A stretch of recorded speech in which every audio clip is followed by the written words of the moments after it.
An intern could do this job. That's what Preston, my new manager, a man with the emotional depth of a broken stapler, said out loud in front of my team. My team. 15 years of 5 a.m. login canceled vacations, patching the system through Y2K level meltdowns. And this walking hair gel had the audacity to say I was replaceable by someone whose last major decision was whether to microwave cup noodles with or without the lid. The room went silent. Could hear Becca's acrylic nails clicking against her mug. Julian from finance blinked like he'd just watched someone get run over. I didn't say a word, just nodded, stood up, slid my badge across the table. My chair made this long screeching sound like it too was horrified. If you want to know me better, my link's below. And I walked out. No tears, no tantrum, just that eerie calm you get right before a tornado levels the town. And hey, before we go any further, 97% of y'all listening to this haven't subscribed. That's right. You've been ghosting me like Preston ghosted his own common sense. Smash that follow button and throw a like if corporate dumpster fires light up your soul like mine. It actually keeps this channel alive and our small team caffeinated enough to keep exposing idiocy at scale. Alright, let's get back to the chaos. The worst part wasn't even the public execution.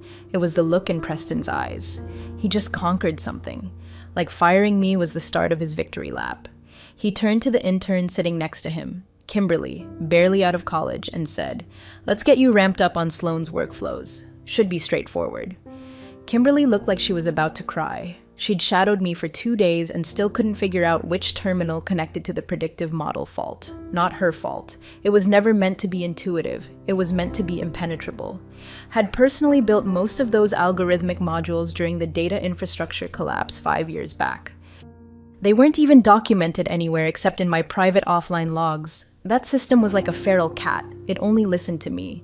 But Preston wouldn't know that because Preston didn't ask. He was the kind of manager who printed buzzwords onto slides and thought deleting legacy data pipelines meant deleting the people who wrote them. He wanted modernization, optimization, minimalization. Whatever Asian sounded impressive during his morning mirror pep talks, and I was legacy. By the time I reached the parking lot, my phone buzzed. 6 unread messages in the team group chat. Julian, WTF just happened. Audrey, are we screwed? Kimberly, I'm so sorry. I didn't know he was going to. I turned the phone off, got into my car, an old Bronco with more rust than paint, and just sat there, not crying, just still, my hands resting on the wheel. The kind of stillness that comes when your brain knows something your body hasn't caught up to yet. The storm hadn't hit yet, but I could feel the Austin sky darkening. I'd kept that system alive longer than most of these people had been employed.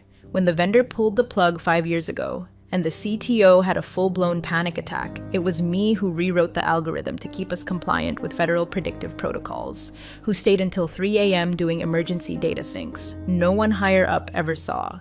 Me who got the quiet call from the CEO personally asking, "Can you keep it alive until we figure this out?"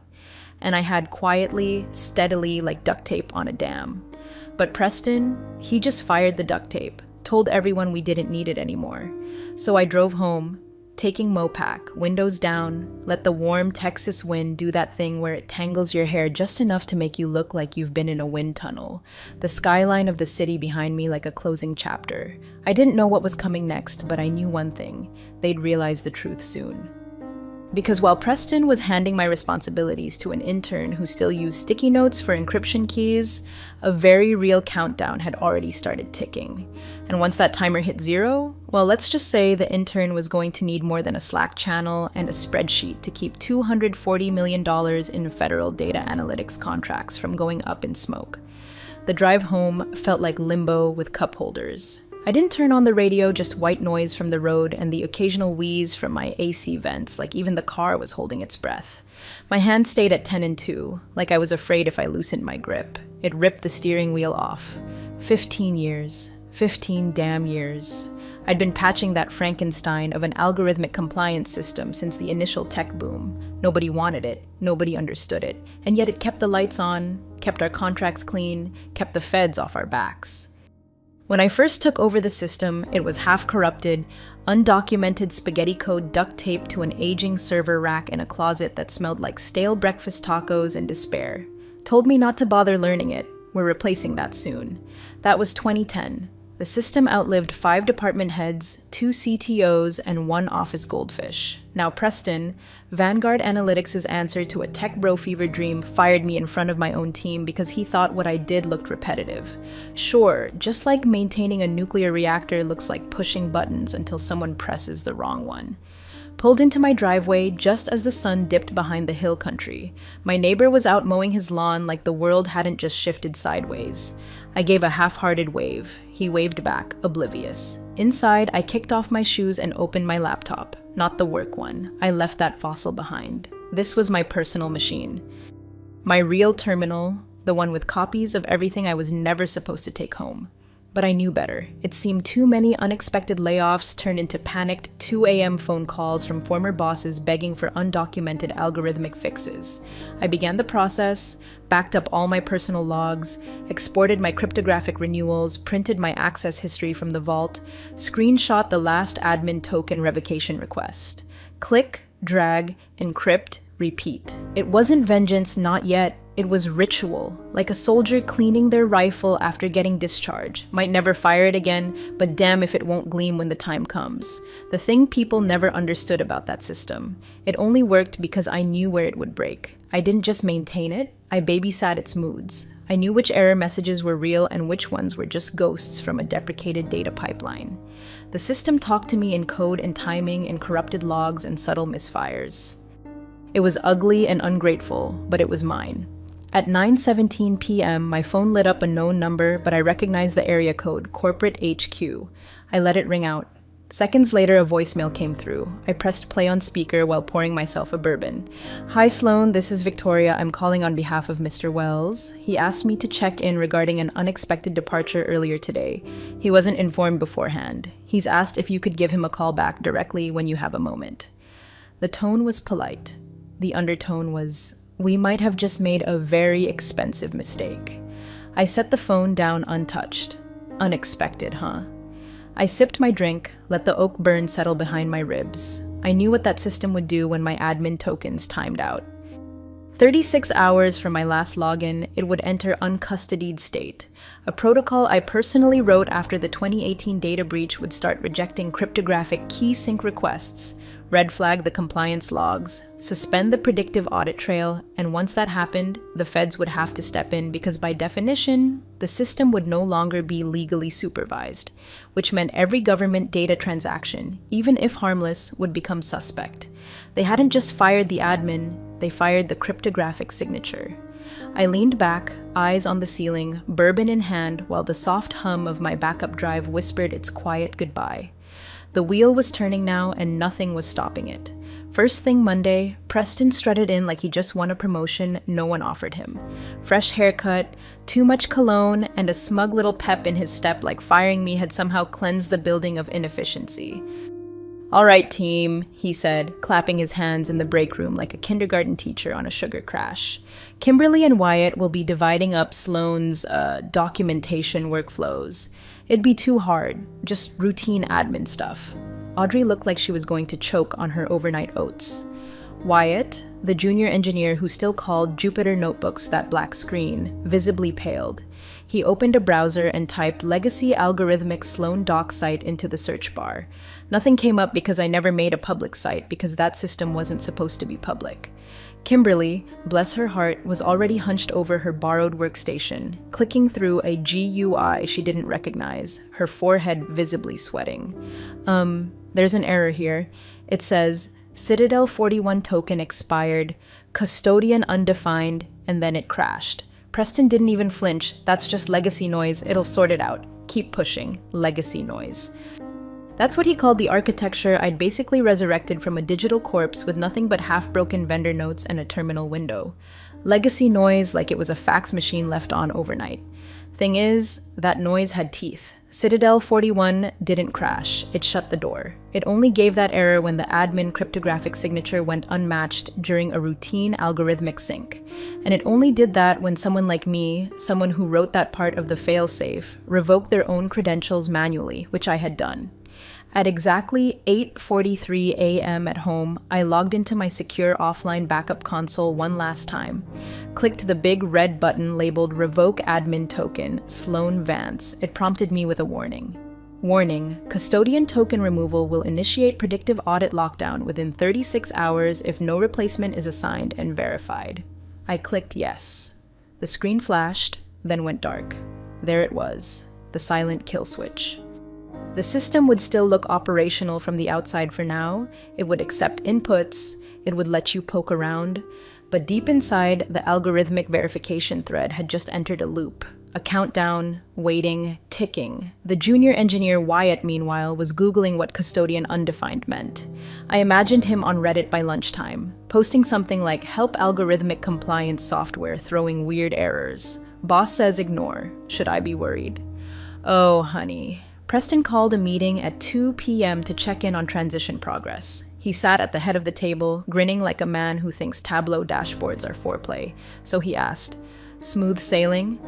Kimberly held up her notepad. It was blank except for a post-it that read asked about 3 FA token with 3 underlines. She looked like she'd aged 5 years since breakfast.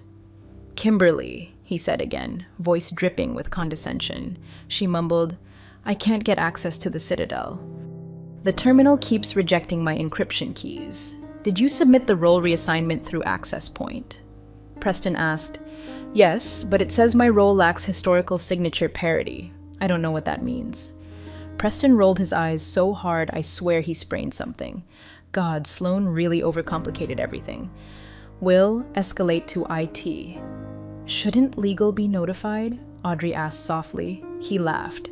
"Legal doesn't need to know about error messages." He was wrong. So wrong, because Citadel 41 didn't care about titles. Didn't care if you were VP of whatever or a senior executive synergy strategist. It cared about one thing, that the cryptographic signature tied to the federal predictive logs matched the one the government had on record.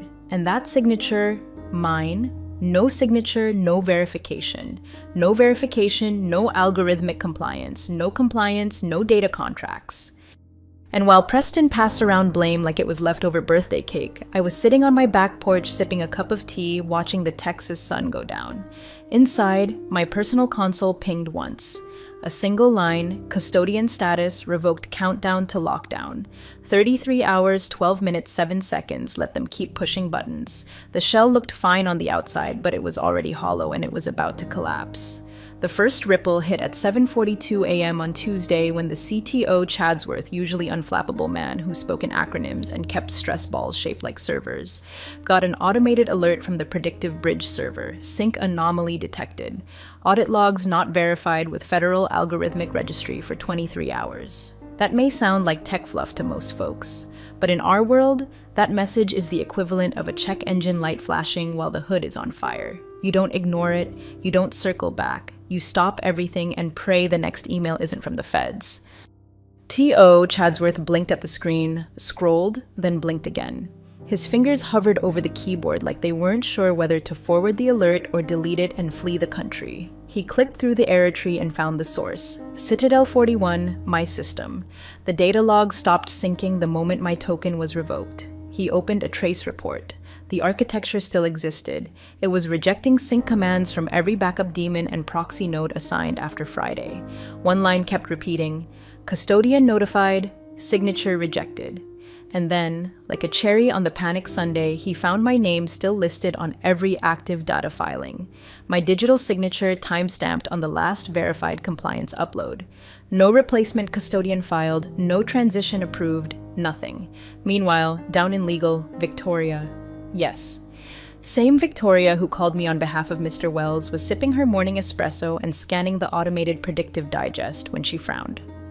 Scrolling through the filings, she paused on Form 722B, quarterly algorithmic chain confirmation filed under Sloan Vance. Next due today, backup custodian none risk flag high.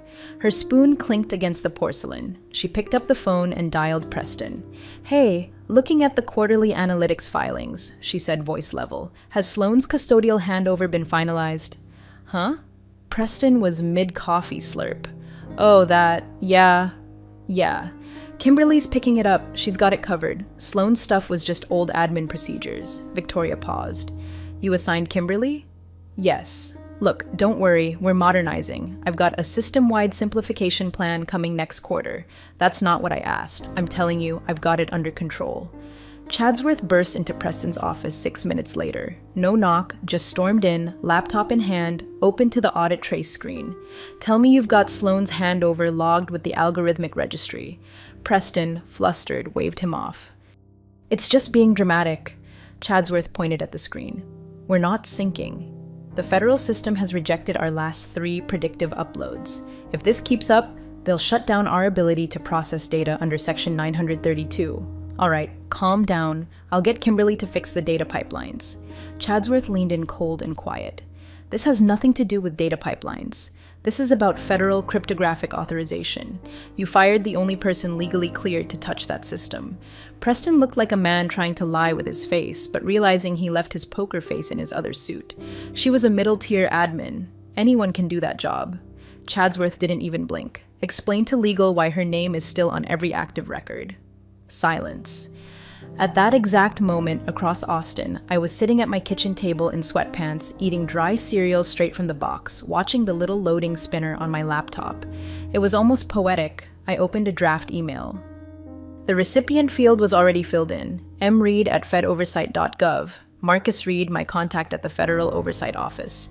We'd worked together for years. Once sent me a gift of a miniature Longhorn with a briefcase when I caught a data processing error before his office did. That's how close we were.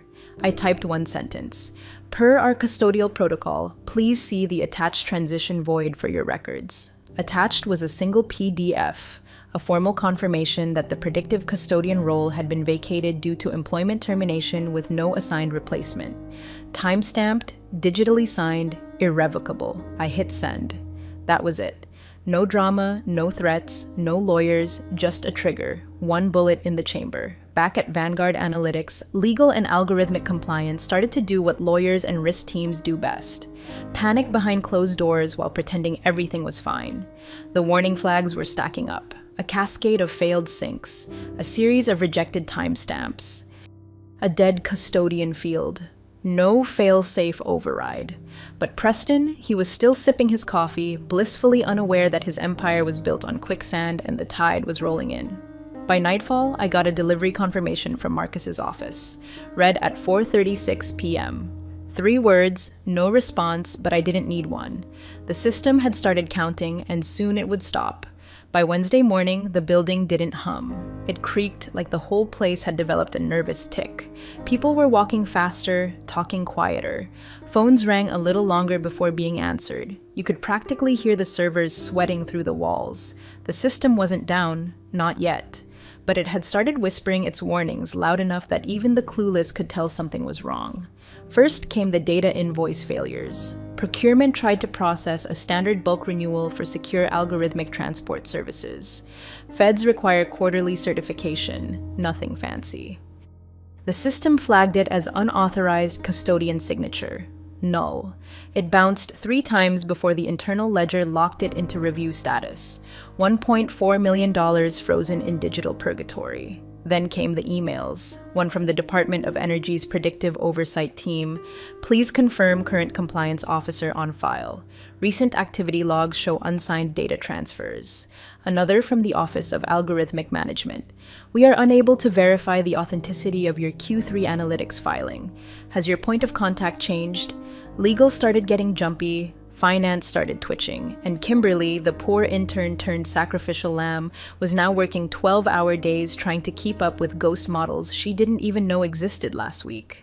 Meanwhile, Preston slapped on his fake calm voice and told everyone it was just residual noise from deprecated legacy integrations.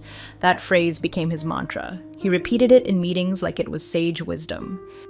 Even as things spiraled when the CTO Chadsworth mentioned failed algorithmic integrity checks on archive data bundles, Preston said, "We're modernizing. Some glitches are expected during reorgs." When legal said that unsigned audits might trigger a mandatory federal investigation, waved a hand and muttered, "I've got calls scheduled, but the calls weren't helping because no one, not Kimberly, not Wyatt, not IT, had access to the compliance core. Citadel 41 was sealed." The system had entered its defensive posture, and the red tape wrapped tighter with every failed attempt to brute force a solution. I didn't hear any of this firsthand. I didn't have to. Julian from finance texted me around noon. Hey, not to pry, but did Preston mess something up? People are freaking. Audrey DM'd me on Signal a few hours later. Sloan, something's wrong. Your system won't open for anyone. Preston said you left it oversecured, but that doesn't sound right. Did you do something? No, Audrey. I didn't do something. I did everything. I followed protocol. I played by the rules. I just knew the rules better than the fools trying to replace me. From my couch wrapped in a blanket I crocheted during the pandemic, I scrolled through the quiet unraveling like it was a soap opera I'd already watched but still enjoyed. I wasn't gloating. This wasn't about vengeance. It was peace. The kind of peace that comes when your truth doesn't need explaining anymore. I sipped tea while the world I'd held together with zip ties and grit started to wheeze and wobble without me. That architecture was old, fragile, not because it was weak, because it had been running for years on institutional memory and sheer willpower. My memory, my willpower. Preston never asked what I did, never wondered why a middle-tier admin got CCD on internal memos between legal and predictive compliance, why I had clearance levels 3 tiers above his, why the data pipelines only ever worked when I was around. And now, even the building could tell something was off. I imagined the elevator sighing, the printers blinking out SOS messages, air smelling faintly of ozone and bad decisions. The shutdown wasn't here yet, but it was close enough that the floor had started to feel it, like the first wind before a hurricane. Whispers through the cracks, papers fluttering, all eyes pretending not to look at the sky. It was 7:46 p.m. when Preston's phone rang. He was halfway through a mediocre takeout pad thai, sitting on his couch in socks and a t-shirt that said "Hustle Harder," watching a startup pitch show he didn't understand but pretended to love. The ringtone jolted him. It was his work line. He groaned and flipped it over. Procurement int, he paused. Answered Preston here. Preston, this is Patricia from procurement, the voice snapped. No pleasantries. Why are all our federal algorithmic transactions frozen? He blinked, chewing. I'm sorry. What? I've got 5 flagged orders. All government-facing stuck in authorization review. System won't accept new transactions until previous analytics logs are verified, which, by the way, haven't updated since Monday morning. Preston stood up. That doesn't make sense. We submitted the data logs. It must be IT's, not IT. Patricia cut in. I checked with them already. Citadel 41 is rejecting every input. We can't even view the audit trails. Okay, calm down. It's probably a permissions issue. I'll just pull the data myself. Hung up before she could reply. Already logging into the compliance console from his work laptop. Greasy fingers dancing over the trackpad. Access denied. Authority token invalid. Error code. SIG chain mismatch. He frowned. Tried again. Same screen. His access level, still technically director, wasn't enough to get into the audit trail system because that system had a custodian gate, one tied to a very specific set of credentials. Mine dug through the transition folder he told Kimberly to sort through later. Most of it was empty. The only thing of note, a spreadsheet titled Sloan Transition Tasks with 4 cells populated and 1 big red comment box that read pending approval. Citadel access not delegated. He called I need emergency access to Citadel 41. The night tech Mateo we've been trying since Monday. Citadel's not recognizing any of the backup cryptographic tokens about system override. Mateo hesitated. Sloan disabled that 2 years ago after the algorithm patch with legal sign-off. Preston's face flushed. What do you mean she disabled override? I mean she rewrote the fallback logic. We only have 1 custodian slot now. It was part of the predictive compliance hardening update. Don't you remember the audit from 2022? She gave a whole presentation. You were CCD. Preston didn't answer. He was already sweating. Mateo added, unless you get Sloan to manually reassign the key, the system's going to go into full algorithmic lock mode at 9 a.m. tomorrow. Preston hung up for the first time since Friday. He felt real fear, not just annoyance or irritation, but bone-deep, oh God, this is actually happening fear. He opened Outlook, scrolled past a dozen internal threads, mostly people asking if something was broken. Then he clicked new email. sloanvance@personnelmail.com subject, urgent. Sloan, please confirm. Did you officially leave the company? There seems to be a situation developing with the predictive compliance systems. We would really appreciate your help resolving a few items. He hovered, then hit send. A few miles away, I was sitting in my kitchen with a glass of red wine and the last slice of leftover lasagna. Candle burning. The kind of quiet evening that feels like a reward instead of a pause. My laptop pinged with a new message. I saw the subject line and didn't even open it. Then came a second ping from Wells, CEO at Vanguard Analytics. Subject: urgent. Did you leave? Just that 5 words. No greeting, no sign off. I stared at the screen for a long moment. Wine glass halfway to my lips. He knew, or was beginning to, but I didn't reply because I didn't need to. The data transfer was never made. The system was holding the line. At exactly 9 a.m. tomorrow, that line would snap. Thursday, 8:59 a.m. The morning meeting in Conference B was already tense. People filed in like they were walking into a courtroom. Kimberly clutched a lukewarm houndstooth coffee with both hands like it might protect her. Audrey didn't speak at all, just stared straight ahead, jaw clenched. Even Julian from finance had stopped trying to make nervous jokes. Preston sat at the head of the table in a tailored navy blazer he probably thought screamed authority. He shuffled papers, cleared his throat twice, and opened his laptop as if pretending to be busy might stop the walls from collapsing. He was in the middle of some line about stabilizing algorithmic operations by end of week when the glass doors slammed open. Not pushed, slapped open with the kind of force that made the whole room flinch. In stormed Wells, the CEO, red-faced, breathing hard like he jogged the stairs instead of taking the elevator. He wasn't carrying a laptop or a coffee or even a phone, just a single thick blue folder clutched in one hand, white-knuckled. He stopped dead center at the table, looked at no one in particular and bellowed, "Where is she?" No one moved. It was like a horror movie jump scare without the music. Preston stood halfway. "Mr. Wells, I assume you're referring to Sloan," Wells growled. "I'm referring to Sloan. Where is she?" Preston glanced at Kimberly, then back at Wells. She was part of the restructuring initiative. "We've since redistributed her algorithmic tasks to Wells," slammed the folder onto the table. People jumped.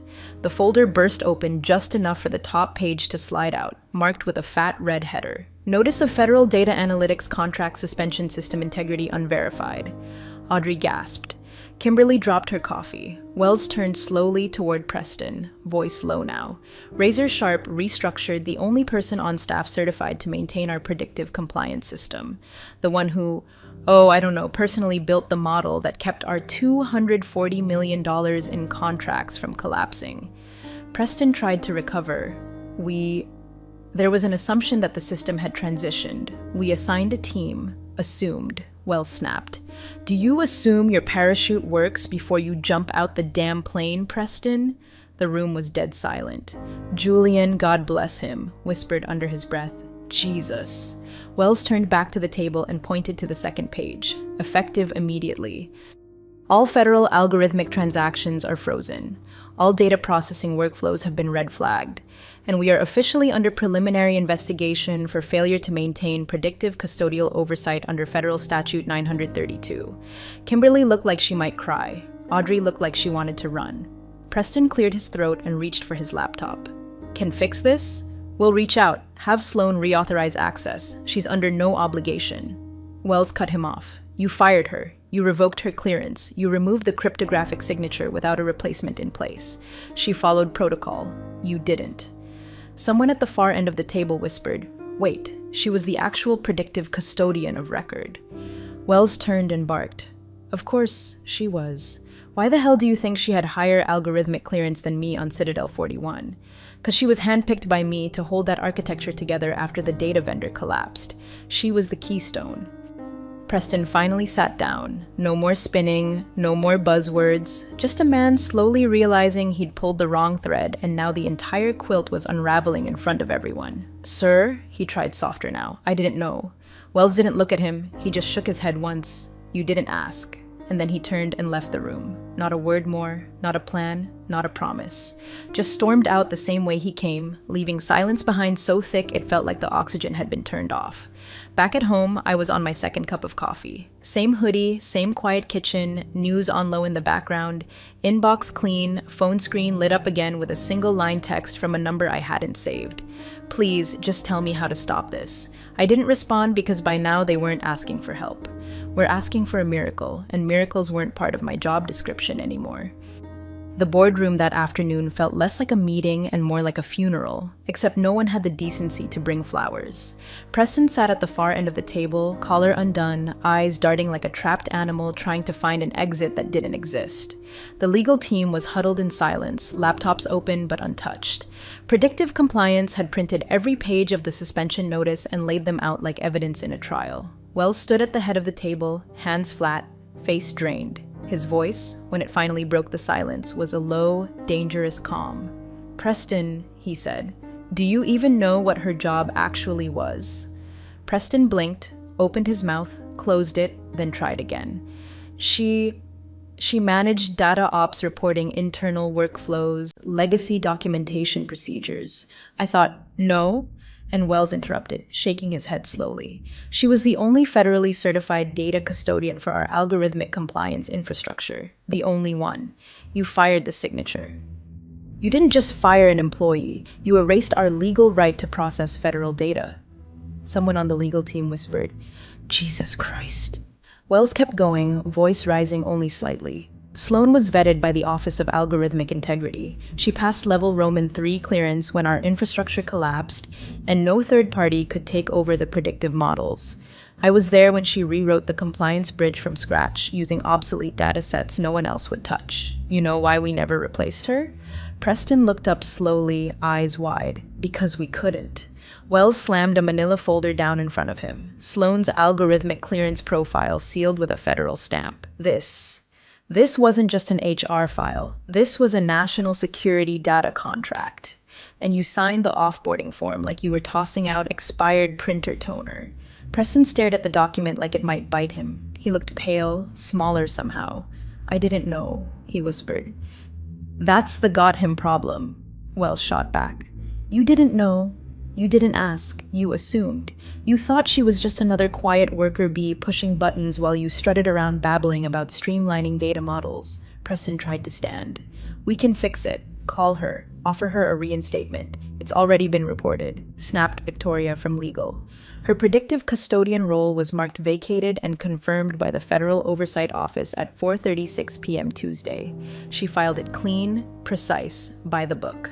And because we had no backup data custodian, added the CTO Chadsworth, who hadn't spoken all day, the system interpreted her departure as algorithmic abandonment. The predictive audit lock is automated.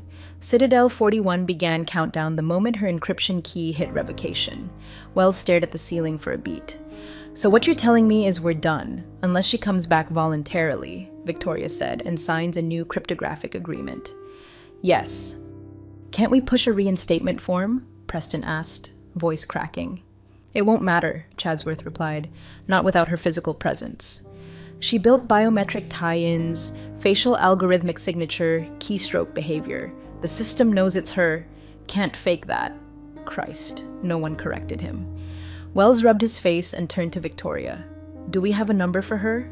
She didn't answer our last 3 calls or emails or the courier we sent yesterday. I doubt she's going to change her mind." Wells nodded once, slowly, like a man marking the spot where the ship hit the iceberg. He looked across the table again, past legal, past IT, straight at Preston. "I gave you the keys to a data vault you didn't understand. Instead of learning what it was, you set it on fire." Preston looked down at his hands. "I thought she wasn't visible. I didn't think she mattered." "Sometimes," Wells said, voice like a door closing. "The quiet ones are the only thing holding the algorithmic roof up." No one spoke after that. Back at home, I was reading a book. Not a legal manual, not a technical doc, a novel, fiction, something with no acronyms. My phone vibrated once, a new voicemail from an unknown number. It's Sit. I'd already done my job, and no one, not Preston, not the board, not even Wells, could undo what had already been triggered. The data contract was void. The algorithmic clock had run out. The roof had started to collapse. Thursday, 9 a.m. sharp. No alarms, no sirens, no dramatic countdowns like in the movies, just a single line of red text that blinked into existence on every monitor across 3 floors of the analytics wing. Quiet. Clinical cryptographic authorization lock. Predictive custodian role vacated. All data contract-related models suspended per federal algorithm compliance protocol. And just like that, $240 million in active government analytics contracts flatlined. Finance data terminals froze mid-upload. Procurement predictive dashboards grayed out. The audit console stopped responding altogether, showing nothing but that red line like a digital death certificate signed in code. HR tried to force a payroll release and got slapped with a hard rejection tagged algorithmic compliance chain invalid. Preston was nowhere to be found. Wells, already in the war room with legal, the CTO Chadsworth, and 3 red-eyed execs who hadn't slept, watched the red message appear on the big screen. No one said a word. The weight of it landed like a body. Then came the emails. One from the Department of Defense, effective immediately. A firm is placed on administrative hold pending full predictive custodial reassessment. Another from the Federal Office of Algorithmic Logistics. We are initiating a third-party review of data contract eligibility in accordance with Clause 7 to 9b. Please cease all analytics work until further notice. Even the janitorial vendor contract triggered a data red flag. Wells sat perfectly still, then leaned toward Victoria Legal and whispered, "Do we still have a shot at getting her back?" Victoria didn't look up from the screen. She's under no obligation now. The moment we submitted the offboarding, she became a civilian again, and she finally turned to face him. She was our algorithmic compliance officer of record. That's what the feds are seeing right now. Her name, no replacement. Silence settled like ash. At 9:07 a.m., Kimberly stood from her desk and walked into the hallway. She didn't cry, she didn't scream, just leaned against the wall and stared at the floor like it might offer answers. IT began pulling data logs. Finance began drafting loss estimates. PR sent out a scheduled predictive system maintenance tweet no one believed. Someone in legal muttered, "We're going to get sued into the algorithmic afterlife."